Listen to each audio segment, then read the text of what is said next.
राजधानी दून में 7-8 दिसंबर को ग्लोबल इन्वेस्टर समिट का आयोजन किया जा रहा है, जिसको लेकर तैयारियां जोरों पर हैं। मेहमानों के स्वागत व शहर को सजाने के लिए करोड़ों रुपए खर्च किए जा रहे हैं। पूरे शहर भर में रंग रोगन समेत साज सजावट का कार्य जोरों पर चल रहा है। साथ ही समिट को लेकर कोई एहतियातन न हो, इसके लिए शासन के कई अधिकारियों को सीधे तौर पर जिम्मेदारी दी गई है।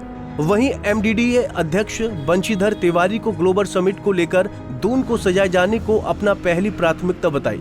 उन्होंने कहा कि इसके लिए उन्होंने 13 ऐसे मुख्य मार्गों को चिन्हित किया है, जहां पर रंग रोगन समेत साज सजावट के अनेकों कार्य चल रहे हैं।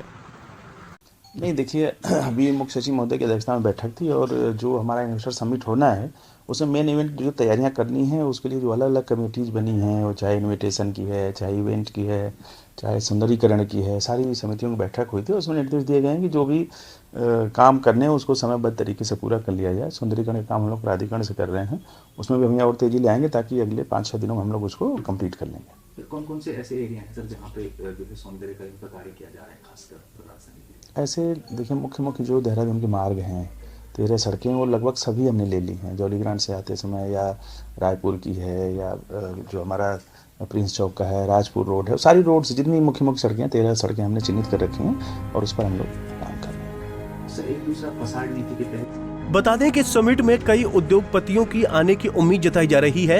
यही वजह है कि प्रशासन राजधानी को चमकाने में लगा हुआ है। न सिर्फ चमकाने में, बल्कि जो उद्योगपति देवभूमि आएंगे उनके ठहरने का इंतजाम भी नामी होटल में किया गया है। अतिथियों और उद्योगपतियों के लिए होटल में हेल्प डेस्क बनाई गई है। सभी अधिकारियों को उनके अतिथियों की सूची उपलब्ध कराई जा चुकी है। इसके साथ ही इन्वेस्टर समिट को देखते हुए मसूरी देहरादून विकास प्राधिकरण की ओर से शहर भर में फसाड नीति के तहत कार्य कराए जा रहे हैं, जिसके तहत दुकानों के आगे लगे साइन बोर्ड को फसाड नीति के अंतर्गत एक समान रूप से किया जा रहा है।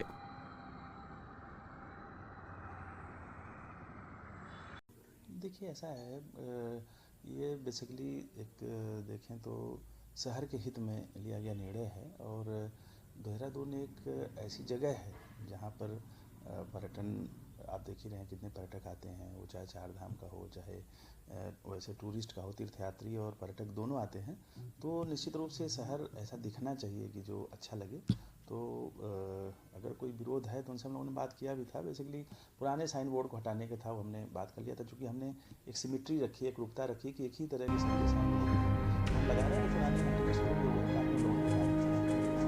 ग्लोबल इन्वेस्टर समिट के आयोजन को लेकर कुछ ही दिन बाकी बचे हैं। ऐसे में सरकार कोई कसर नहीं छोड़ना चाहती। पंजाब केसरी टीवी के लिए देहरादून से आशीष रमोला की रिपोर्ट। हमसे जुड़े रहने के लिए हमारे YouTube चैनल को सब्सक्राइब करें और नई वीडियो की नोटिफिकेशन के लिए बेल आइकॉन को दबाएं।